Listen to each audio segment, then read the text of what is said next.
Eu tava pensando, que imagem assustadora será que o pessoal imagina quando viu o título do filme?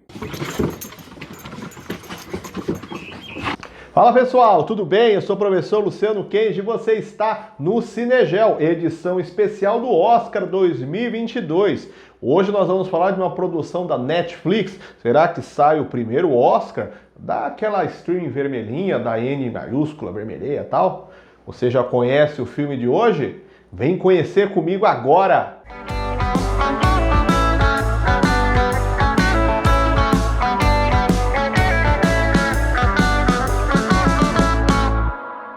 Ataque dos Cães, The Power of the Dog, filme neozelandês dirigido por Jane Campion, protagonizado por Benedict Cumberbatch, Kristen Dunst, Jess Plemons e Cosmic McPhee. Apesar do filme ser filmado na Nova Zelândia, ele se passa no estado de Montana, nos Estados Unidos, contando a história dos irmãos Phil e George, proprietários de um rancho e pecuaristas conhecidos na região. Eles possuem diferenças de personalidades bem marcantes, sendo George um homem tranquilo e educado, enquanto Phil é explosivo e faz o tipo cowboy grosseiro que tem as rédeas da situação. Um dia, eles param em uma hospedaria junto com seus funcionários para comer e conhecem a viúva Rose e seu filho Peter. Phil zomba do jeito afeminado de Peter e o fato de ele decorar as mesas com flores de papel e cria uma confusão com outros fregueses que tocavam piano e cantavam no local. Esta confusão faz com que George volte no dia seguinte para pedir desculpas a Rose pelos incidentes promovidos por seu irmão, mas na verdade com interesses em flertar com ela. Você entendeu, né? Passado um tempo, George e Rose assumem um relacionamento, o que irrita Phil, que acredita que ela, na verdade, está de olho no dinheiro de seu irmão. Inclusive, Peter deseja ser médico e começa a estudar medicina fora da região, mas passará as férias com sua mãe, que vive agora com George e na mesma casa que Phil. A relação dele com Rose já não é boa, mas ficará pior com a chegada do filho Peter, que ele diz precisar tomar lições para se comportar como homem de verdade e perder este tom delicado e afeminado. Phil tem como grande referência Bronco, um vaqueiro que lhe salvou a vida e já faleceu, mas por quem ele nutre um grande respeito e admiração. Enquanto o clima tenso toma conta da casa, alguns bovinos que estão morrendo da bactéria Anthrax preocupam os irmãos e como isso pode impactar no total do rebanho. Phil e George são pecuaristas que criam bovinos nos Estados Unidos, que é o segundo maior produtor de carne bovina do mundo, atrás apenas do Brasil. Com uma ressalva de que, na verdade, o maior rebanho de bovinos do mundo fica na Índia, mas estes animais acabam se reproduzindo e sem o abate deles, por conta do seu significado sacro. Para saber mais sobre isso especificamente, você pode conferir o vídeo aqui no canal sobre o filme Quem Quer Ser um Milionário, clicando aqui em cima. Eu também vou indicar o vídeo sobre Okja, onde eu abordo a pecuária enquanto atividade geral, clicando também, já aqui, ó, já viu, né? A criação de bovinos tem dois destinos, basicamente. O leiteiro, para produção de leite e laticínios, e o de corte, no qual o animal é abatido para a produção de carne, couro e gelatina. Não entendi nada. Eu sei. Eu já ouvi muita gente estranhando, né? Pois é, gelatina é feita de colágeno, extraído dos ossos dos bovinos. Por isso, existe gelatina vegana feita a partir de algas. Eu não acredito no que eu ouvi. Não acredito no que eu ouvi, não pode ser verdade isso que eu escutei agora. Séculos atrás, como no início da colonização do Brasil e ainda hoje em áreas rurais mais pobres, os bovinos são utilizados como tração, servindo para puxar arado ou movimentar moendas. Mas com o desenvolvimento tecnológico, esta função foi perdendo sua relevância com a cada vez maior inserção de tecnologia no campo. O Brasil atualmente possui aproximadamente 350 milhões de bovinos vivos, sendo um número maior do que os 210 milhões de habitantes humanos que residem em nosso país. É um setor de grande movimentação do PIB, com mais de 192 bilhões de reais gerados pela pecuária de corte e quase 80 bilhões pela leiteira, dados estes a partir da produção do ano 2020.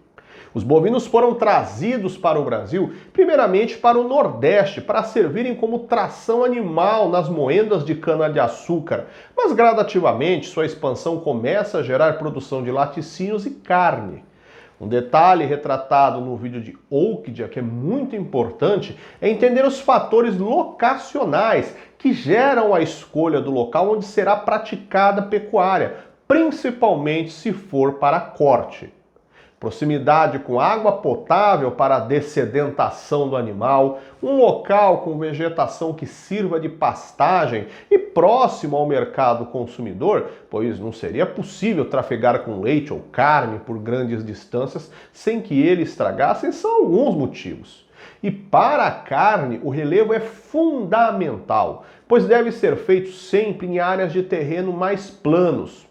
Se o bovino é criado numa área planáltica, de sobes e desces, imagina ele o dia todo pastando e sobe e desce, sobe e desce, sobe e desce, sobe e desce. Vai virar Smart Fit do boi e ele vai ficar bombado, vai ficar musculoso e com isso fica com a carne dura. Por isso, locais com relevos mais baixos são produtores de carnes mais reconhecidos no mercado. O Brasil possui um rebanho mais numeroso, há uma tradicional associação de carnes boas e hábitos gastronômicos tradicionais com carnes aqui no Rio Grande do Sul, mas principalmente na Argentina, Uruguai e Paraguai, áreas onde fica a planície platina, uma grande área aplainada. Com isso, o Rio Grande do Sul, onde se prolonga este relevo, também se formou a tradicional cultura de produção de carne bovina, pois na região chamada de Campanha Gaúcha, o relevo de coxilhas com declividade suave e a vegetação de pradaria servindo de pastagem para os bovinos, adaptou os animais para as condições necessárias para a produção da carne macia. Podemos comparar com Minas Gerais, onde o relevo planáltico não favoreceu a produção de carne tão macia e se tornou uma tradição gastronômica do local do estado, consumo de laticínios por conta da pecuária leiteira do estado, com queijo Minas, queijo canastra, pão de queijo e doce de leite. Apesar de o Nordeste e o Rio Grande do Sul serem tradicionais produtores de carne bovina no Brasil, atualmente os maiores polos de produção estão localizados nas regiões Norte, como Tocantins, Rondônia e Acre, e Centro-Oeste, com destaque para a região do Pantanal. Estes locais se formaram como grandes produtores de carne bovina a partir dos anos 1960, com o chamado processo de expansão da fronteira agrícola, nome utilizado para descrever a expansão do setor rural no país nestas áreas por conta de incentivos fiscais que baratearam o custo de tributos, terras vendidas a preços baixos e um valor menor do custo de mão de obra local.